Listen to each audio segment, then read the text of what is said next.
World top rankings ఉన్న యూనివర్సిటీస్లో ఎలాంటి IELTS రాయకుండా ఫ్రీ ఎడ్యుకేషన్ అండ్ స్కాలర్షిప్ అందుకోవాలంటే కాంటాక్ట్ విదేశ్ కన్సల్ట్స్. నమస్తే, వెల్కమ్ టు ఐడ్రీమ్. నేను మీ మాధురి. సొసైటీలో ఎలా ఉంది అంటే, మనం ఒకటి చెప్తే ఆ ఒక మాట 4 మాటలు చేరి 5 మాటలుగా వేరే వాళ్ళకి వెళ్తుంది. మన స్నేహితులు అని ఎంతో బాగా నమ్ముతాం. కాకపోతే ఆ స్నేహబంధమే మనకి ఒక శత్రుబంధంగా మారుతూ ఉంది. అసలు ఓకే, సొసైటీలో తిరిగిన వాళ్ళ గురించి మాట్లాడదాం. ఒక పక్కన పెడదాం. ఇంటికే పరిమితం అయిపోయి తన బాధని అలాగే తన సంతోషాన్ని పంచుకోవడానికి గృహిణులు ఎంతోమంది ఇది పడుతూ ఉంటారు, సతమతం అవుతూ ఉంటారు. ఒక గృహిణి ఇంటికో వంటింటికో పరిమితమా? ఆమెకంటూ ఒక సపరేట్ లైఫ్ అంటూ ఉండదా? ఆమె స్నేహితుల్ని ఎంచుకునే స్నేహితులు ఎలా ఉండాలి, వాళ్ళతో ఎలా మెలగాలి? ఎందుకంటే ఇది చెప్తున్నాను, ఇది నేను కొన్ని ఇళ్లలో చూసినవి, చెందినవి, నా దృష్టికి వచ్చిన వాటితో నేను ఈరోజు ఈ ప్రోగ్రాం చేయాలనుకుంటున్నాను. నాకు తెలిసిన ఒక ఆమె ఉంది. ఆమెకి చుట్టుపక్కల అంతా స్నేహితులు ఉన్నారు. సాయంత్రం అయితే ఆ స్నేహితులతో ముచ్చట్లు. ఇంట్లో ఏమైపోతుందో తెలియదు. ఇంట్లో ఏదైనా అర్ధరాత్రి తర్వాతే వాళ్ళకి భోజనాలైనా ఏవైనా. అసలు ఇది కరెక్టేనా? నాకు చూస్తే అనిపించింది, ఓకే, స్నేహితులు ఉండొచ్చు. ఆ స్నేహం అనేది ఇంటి వాళ్ళకితో పోల్చుకోకుండా, ఇంటి వాళ్ళని పట్టించుకోకుండా ఉండేటట్టు ఉండాలా? అసలు ఎలా ఉండాలి? ఒక గృహిణి అనే ఆమె ఎలా ఉండాలి? తన చుట్టూ ఉండే స్నేహితుల్ని ఎలా ఏర్పాటు చేసుకోవాలి? ఆమె వాళ్ళతో ఎలా ఉండాలి? వాళ్ళు తనతో ఎంతవరకు ఉండగలగాలి అనేది డీటెయిల్గా చెప్పడానికి మనతో పాటు ఉన్నారు చేబ్రోలు శశిబాల గారు. ఆమెను అడిగి డీటెయిల్గా తెలుసుకుందాం. నమస్తే అమ్మా. నమస్తే అమ్మా. గృహిణి ఇప్పుడు నేను చెప్పినట్టు అసలు ఎలా ఉండాలంటారు? ఆడవాళ్ళని కవులు చాలా చాలా చాలా చాలా విధాలుగా వర్ణించారు. గృహిణికైతే అసలు కార్యేషు దాసి కరణేషు మంత్రి అని ఒక పాట పాడి అద్భుతంగా, నిజంగా ఆ కార్యేషు దాసులు, కరణేశు మంత్రులు, భోజేషు మాతలు చాలా కరువు అయ్యారు ఈ మధ్యకాలంలో. అసలు ఆ గృహిణి అనేది ఎలా ఉండాలి? తన చుట్టూ, తనకి గృహిణి అనగానే ఓన్లీ ఇంటికే పరిమితం కాదు, తనకి స్నేహితులు ఉండాలి. తన బాధని, తన సంతోషాన్ని కుటుంబ సభ్యులతో పంచుకోలేని కొన్ని చాలా విషయాలని స్నేహితుల దగ్గర వెళ్ళబుచ్చుకుంటారు. అసలు ఆ స్నేహాలని ఎలా తను ఎంచుకోవాలంటారు? చాలా చాలా మంచి టాపికే కాదు, చాలా ఇంపార్టెంట్. ఎందుకంటే ఈ రోజుల్లో that is ruling the society, స్నేహబంధం. అయితే ఏంటంటే మీరు అన్నట్లు స్త్రీ వంటింటికే పరిమితం అనే రోజులు పోయాయి దాదాపు.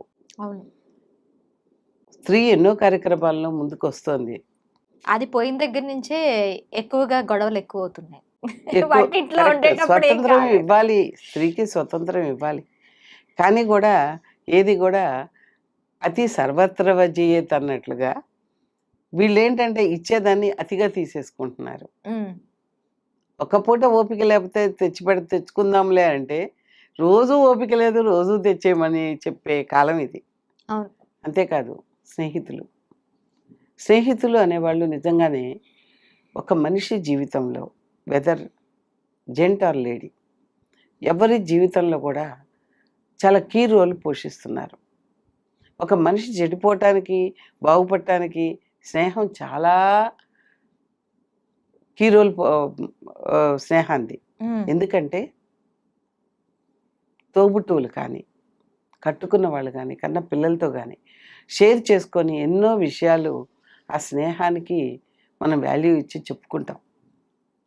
కానీ స్నేహితులు కూడా మంచివాళ్ళు అయి ఉండాలి. వాళ్ళని చాలా అబ్జర్వ్ చేయాలి. వెంటనే ఆహా వీళ్ళు స్నేహం, నా స్నేహం అని అనుకొని అన్నీ చెప్పడం మొదలు పెట్టకూడదు. ఆ మొదలుపెట్టినప్పుడు ఏమవుతుందంటే అవతల వాళ్ళ మెంటాలిటీని బట్టి మన లైఫ్ ఉంటుంది. అవును, వాళ్ళు మంచి వాళ్ళు అయితే మన లైఫ్ చక్కటి దారిలోకి వెళ్తుంది. మనం తప్పు చేసినా కూడా వాళ్ళు, లేదురా నువ్వు ఇట్లా ఉండకుండా ఇట్లా ఉండి చూడు బాగుంటుంది, అంతేగాని ఊరికే అవతలని అపార్థం చేసుకోవాక నీ సంసారం బాగుండాలంటే ఇలా ఉండు అలా ఉండు అని నిజంగా మన వెల్విషర్గా చెప్పేవాళ్ళు కావాలి. అలా కాకుండా ఇవాళ నన్ను తిట్టారు లేకపోతే ఆవిడ తిట్టింది అంటే వెంటనే రేయ్ హ్యాపీగా నీ ఎంజాయ్ నువ్వు చెయ్యి, నువ్వు ఇట్లా ఉండు అట్లా ఉండు అని చెప్పేవాడు కరెక్ట్ కాదు. ఇలా ఉండు ఇలా కాదు నువ్వు ఇలా ఉండు, అతనితో కొంచెం అడ్జస్ట్ అయిపో, అట్లా ఉంటే మంచివాళ్ళు అని చెప్పేవాళ్ళు అరుదైపోయారు. ఇవాళ ఎలా ఉందంటే సొసైటీ గురువింద సామెత. అంతేకాదు తన కింద ఉన్న తన నలుపు తెలియదంట గురువిందకి, ఊగుతా ఉంటుంది, విర్రవీగుతా ఉంటుంది. ఎరుపుదనం ముందున్న ఎరుపుదనం చూసుకొని ఆహా నేనే ఎర్రగా ఉన్నాను అనుకుంటుందట. దాని ఆ ఆకారం కూడా పీఠం అడుగుని ఉంటుంది ఆ నలుపు. అవును. అందువల్ల దానికి తెలియదు, అది ఎంతసేపటికి దాని ఎర్రదనాన్ని చూసి మురిసిపోతూ ఉంటుంది, తనలో ఉన్న లోపాన్ని గమనించదు. ఇవాళ సొసైటీలో మనుషులు కూడా అంతే, పక్కన వాళ్ళ విషయాలంగానే ఎంతసేపటికి అవన్నీ తమ కుటుంబ విషయాల్లాగా ఇంటర్వ్యూ అవుతారు. వీళ్ళ కుటుంబం పోతుంది, నాశనం అయిపోతుంది. ఈ ఇంట్లో జరిగేది మన ఇంట్లో ఏం జరుగుతుందని చూడరు, పక్కింట్లో ఏం జరుగుతుందని చూస్తారు. ఇదే కదమ్మా మీడియా కూడా నేర్పిస్తోంది. మా మీద పడ్డారా? మీడియా అంటే దాంట్లో మంచి ఉంది చెడు ఉంది. ఒకప్పుడు మన సినిమాలు తీసినా సీరియల్స్ తీసినా అది 10 మందికి ఉపయోగపడేట్లున్నాయి. ఇవాళ ఏమొస్తున్నాయమ్మా, ఎంతసేపటికి అత్తగారిని ఎలా పీడించాలో నేర్పిస్తారు, కోడల్ని ఎలా బాధ పెట్టాలో నేర్పిస్తారు, తోటి మనిషిని ఎలా నాశనం చేయాలో నేర్పిస్తారు. అవన్నీ నిజ జీవితాల్లో జరుగుతున్నవే ఈ చూసి నేర్చుకుంటున్నారు. వాళ్ళని చూసి వీళ్ళు నేర్చుకుంటున్నారా, ఇక్కడ జరుగుతున్నాయి చూసి వాళ్ళు తీస్తున్నారా, అర్థం కాని సందిగ్ధంలో కొట్టుమిట్టాడుతోంది నేటి తరం. ఒక్కటి మా అమ్మ చిన్నప్పుడు చెప్పేది, ఏ విషయాన్నైనా ఫస్ట్ నిన్ను నీవు క్వశ్చన్ చేయటం నేర్చుకో. ఎప్పుడైతే నిన్ను నీవు ప్రశ్నించుకొని ఇదే నాకైతే, ఇదే నేనైతే అని ఎప్పుడైతే మనం ఆలోచన మొదలు పెడితే, అది బాధ కలిగించేదైతే ఎదుటి బాధ పెట్టవాకు, సంతోషం కలిగించేదైతే 10 మందికి పంచు అని మా అమ్మ నాకు చిన్నప్పుడు చెప్పింది. ఇది ప్రతి మనిషి ఆలోచిస్తే ఎంత బాగుంటుంది. అవును. పెద్దల మాట చద్ది మూట అన్నారు, అంటే దాని అర్థం కూడా ఎవరికి తెలియదు. సద్దన్నం మూట కట్టుకుపోతే అడవిలో పోయినా కూడా ఏమీ దొరకనప్పుడు అదే అన్ని చోట్ల ఆహారం దొరుకుతుందని కాదు. చద్దన్నం ఎప్పటికీ పాడవదు. అది ఎంత పల్వరైజేషన్ అయితే అంత మంచిది ఒంటికి. అది దాంట్లో కూడా ఉంటాయి తరవాణి గిరవాణి అని చాలా ఉంటాయి. అలా చేసుకొని ఎన్నో టూర్లు వేసేవాళ్ళు అన్నీ కూడా. అంటే అలా చద్దన్నం మా మూట అని చెప్పని ఎందుకన్నానంటే, మన రక్షణ కోసం చద్దన్నాన్ని మించింది ఎట్లాగా ఉండదో, మన రక్షణ కోసం మన క్యారెక్టర్స్ కూడా అంతే. మనం ఎంచుకునే మనుషుల్లో వాళ్ళు మంచివాళ్ళ చెడ్డవాళ్ళ, వాళ్ళు నలుగురితో ఎలా ఉంటున్నారు, వాళ్ళ వల్ల జనాలకు ఉపయోగం కలుగుతుందా నష్టం కలుగుతుందా, ఇవన్నీ కూడా అబ్జర్వ్ చేసుకోవాలి. చేసుకున్న తర్వాతే మనం వాళ్ళ దగ్గర ఓపెన్ కావాలి. లేకపోతే మన నాశనాన్ని మనమే చేసుకున్నట్టే అంతే. కాబట్టి ఇంకోటి, స్నేహితులతో పర్సనల్ మ్యాటర్స్ డిస్కస్ చేసుకోవటం మూలన అలసైట్ అయిపోవటమే కాదు, ఒక్కోసారి వాళ్ళు వచ్చి ఇక్కడ తిష్ట వేసుకునే అవకాశం కూడా, అజమాయిషీ చలాయించే అవకాశాలు ఎక్కువ అయిపోతాయి. అదొకటే కాదు తల్లి, ఇవాళ ముఖ్యంగా కొన్ని చోట్ల నాకు తెలుసు, ఎవరినో తీసుకొచ్చి వాళ్ళని తీసుకెళ్ళిపోతే వాళ్ళతో పాటు హెల్పింగ్ పెట్టుకుంటే వాళ్ళు ఇద్దరి మధ్య తగాద పెట్టి వాళ్ళని బయటికి దోసి వీళ్ళు సెటిల్ అయిపోతున్నారు. ఇది నేను విన్నాను, చాలా చోట్ల జరుగుతుంది. ఆషాఢభూతి కథ తెలుసు కదా, ఒకప్పుడు ఈ పంచతంత్రాలు ఇవన్నీ చదివారు కదా. ఆషాఢభూతి కథ, వాళ్ళు కొట్టుకు చేస్తారు, మధ్యలో ఉన్నోళ్ళు తోసుకుపోతారు. అటువంటి అవకాశాన్ని మనం ఎదుటోళ్ళకి ఇవ్వకుండా ఉండటమే మంచిది. ఇంకోటి, స్నేహితులు కూడా స్నేహం విలువ తెలిసి ప్రవర్తించాలి. వాళ్ళు ఎంతో నమ్మకంగా మా దగ్గర చెప్పుకుంటున్నారు, ఎవరికీ చెప్పుకోలేని విషయాలు మా దగ్గర చెప్పుకుంటున్నారు. అవతల వాళ్ళ పరిస్థితులు కూడా అర్థం చేసుకోవాలి. ఎవరైనా తప్పు చేస్తున్నారంటే వాళ్ళ పరిస్థితులను బట్టి తప్పు చేసేవాళ్ళు కూడా ఉంటారు, వేరే గత్యంతరం లేక మారేవాళ్ళు కూడా ఉంటారు. అది అర్థం చేసుకోవాలి. కానీ దాన్ని ఊరంతా పంచారించారనుకో ఏమవుతుంది, మనుషుల మీదే నమ్మకం పోతుందమ్మా. అవును, స్నేహం అంటే విలువైపోతుంది. ఎవరిని నమ్మాలో, ఎవరిని నమ్మకూడదో, ఎవరితో చెప్పుకోవాలో, చెప్పుకోకూడదో అర్థం కాని పరిస్థితులు ఏమవుతుందంటే డిప్రెషన్ పెరిగిపోతుంది. అవును. ఈ డిప్రెషన్స్ సూసైడ్ దాకా పోతున్నాయి. సంసారాలు ఎలాగో విచ్ఛిన్నమైపోతాయి. అంతేకాదు ఇంకా వాళ్ళకి ఎంతసేపటికి నా మాట సాగలేదు కాబట్టి నేను ఎందుకు ఉండాలి, ఈజీ మెథడ్స్, ఉమ్. ఆత్మహత్య చేసుకోవడానికి వెళ్ళిపోతున్నారు.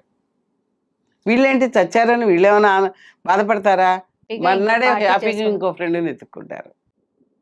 ఇంకోటి, స్నేహితుల మధ్య ఫైనాన్స్ అనేది అస్సలు ఉండకూడదు. ఉమ్. ధనమా ఎక్కడికి వెళ్తున్నామంటే ఇద్దరు ఆప్తుల మధ్య తగాదా పెట్టడానికి పోతున్నాను అందంట. ఎట్టి పరిస్థితుల్లోనూ ఫైనాన్షియల్ మ్యాటర్స్ స్నేహితుల మధ్య ఉండకూడదు, ఓకే. చుట్టాల మధ్య ఉండకూడదు. తక్కువ వచ్చినా సరే డబ్బులు వస్తే ఎక్కడో చోట ఇచ్చుకోవాలి, ఒక బ్యాంకులోనో నమ్మకమైన చోట ఇచ్చుకోవాలి. కానీ వీళ్ళే కదా, మనోళ్ళే కదా, మనకు అన్నీ మంచి జరుగుద్ది. ఆహా ఇప్పుడు ఎలా ఉన్నారంటే ఒక ఫస్ట్ ఒక అద్భుతమైన రాబడి చూపించేస్తారు, ఆ తర్వాత మొత్తం ముంచేస్తారు. చాలా అయ్యి జరుగుతున్నాయి. ఈరోజు సమాజంలో జరుగుతున్న 100కి 99 జరుగుతున్నాయి. ఉమ్. 100కి 99 అనే కంటే 1000కి 999 అని చెప్పుకుంటే బాగుంటుంది. ఎందుకంటే మళ్ళీ 1000కి 10 అవుతాయి అవును. కాదు, 1000కి 999 లక్షకి 9,990 అలా కూడా అనుకోవచ్చు. చెప్పుకోవచ్చు. అలా ఉన్నాయి. ఎందుకంటే నమ్మకం పోయిందమ్మా. మనుషుల మధ్య నమ్మకం అనేది ఎప్పుడైతే పోతుందో సమాజం భ్రష్టు పట్టడం మొదలవుతాయి. ఎవరు ముటకట్టుకుపోయేది లేదు. ప్రతి ఒక్కళ్ళు ఏనాటికైనా వెళ్ళిపోవాల్సిందే. ఒకళ్ళకి మంచి చేస్తే ఉన్న వచ్చే ఆనందాన్ని ఎంతమంది అనుభవిస్తున్నారు? ఎంతసేపు నాశనం చేయటంలో ఉంటున్నారు. వీళ్ళ తత్వాలు సమాజాన్ని బాగుపరుస్తున్నాయా, చెడగొడుతున్నాయా? ఇదేం రాక్షసానందం? రాక్షసులు అంటే కొమ్ములు ఉంటాయి అనుకుంటారు, ఏ కొమ్ములు లేవు. వీళ్ళ బుద్ధే కొమ్ములు. కొమ్ములు మొలుస్తాయి అంటే అహంకారం మొలుస్తుంది. ఉమ్. కోరలు ఉంటాయి అంటే రాక్షసులకి వీళ్ళ దారుణ కృత్యాల కోరలు. నోటితోనే కదా అన్నీ చేస్తారు, చెప్పి చెడగొడతారు. వేరే రాక్షసులు అక్కల, వీళ్ళలోనే రాక్షసులు.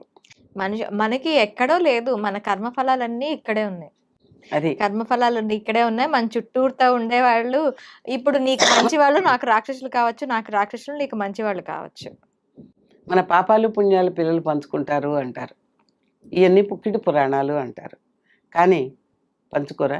ఇవాళ ఒకళ్ళకి నువ్వు చెడు చేస్తే రేపు పొద్దున వచ్చి వాడు నీ కుటుంబంలో చిచ్చు పెడతాడు. అవును.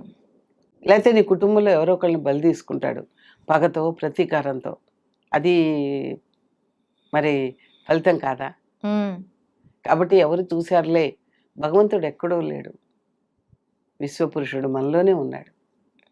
విశ్వాత్మ మన ఆత్మలోనే ఉన్నాడు. మన అంతరాత్మని మించిన దైవం లేడు. ఉమ్. కాబట్టి ప్రతి మనిషి కూడా అంతరాత్మ ప్రకారం నడుచుకుంటే బాగుపడతారు. కానీ బుద్ధి పెడదారి పట్టిస్తుంది. కానీ ఆ బుద్ధిని అదుపులో పెట్టుకున్నవాడే మహాయోగి. మానసికంగా యోగి అనగానే తపస్సు చేసుకుంటా, జపం చేసుకుంటా, తపం చేసుకుంటా ఉండేవాడు కాదు. కర్మయోగి. కర్మయోగి ఎప్పుడూ కూడా తను మంచి ఆచరిస్తూ, సమాజానికి మంచి చేస్తూ, మంచి మాత్రమే ఆలోచిస్తూ, తన వల్ల సొసైటీకి ఏం జరుగుతుందని అనుకుంటూ తన ధర్మాన్ని నిర్వర్తించుకుంటూ పోయేవాడే కర్మయోగి. ఉమ్. స్వార్థం అనేది ఎక్కడైతే ఉంటుందో ఆ స్వార్థ పిశాచం ఇతన్ని నిలువెల్లా కబళిస్తుంది. దాని ఫలితాలు కూడా దారుణంగా ఉంటాయి. ఓకే. సో స్త్రీ వంటింటి వరకే పరిమితం కమ్మని చెప్పం. బయటకు వచ్చే సమాజంలో ఎన్నో విషయాలు అబ్జర్వ్ చేయటం కూడా నేర్చుకోవాలి. నాకేం తెలుసు, వాళ్ళు చెప్పారు నేను చేశాను అన్న తత్వం ఉండకూడదు. భగవంతుడు అద్భుతమైనటువంటి జీవితాన్ని ఇచ్చాడు, అద్భుతమైనటువంటి మానవ జన్మ ఇచ్చాడు. ఆ మానవ జన్మకి ఉన్న బుద్ధి ఏ జంతువుకి లేదు. ఆ బుద్ధిని ఉపయోగించుకోవటం నేర్చుకోవాలి. ఎప్పుడైతే నేర్చుకొని ఇది మనం ఒకళ్ళని అంటున్నాం కదా, మనం ఒకళ్ళ దాంట్లో ఏలు పెడుతున్నాం, ఇదే మన దాంట్లో ఏలు పెడితే మనం ఊరుకుంటామా అని ఎప్పుడైతే క్వశ్చన్ చేసుకోవటం, అంతరాత్మను క్వశ్చన్ చేసుకోవటం మొదలు పెడతారో అప్పుడు ఆటోమేటిక్గా వాళ్ళ నుంచి రిజల్ట్ కూడా మంచిగా వస్తుంది. అప్పుడు వాళ్ళు మాట్లాడేవన్నీ పాజిటివ్లో ఉంటాయి. ఉమ్. నెగిటివ్ కూడా we can take in positive way. కానీ వీళ్ళందరూ కూడా పాజిటివ్ని నెగిటివ్ చేసేస్తున్నారు. క్రియేషన్ ఎక్కువైపోయింది. Everybody is a creator. Okay అమ్మ, థ్యాంక్ యూ వెరీ మచ్.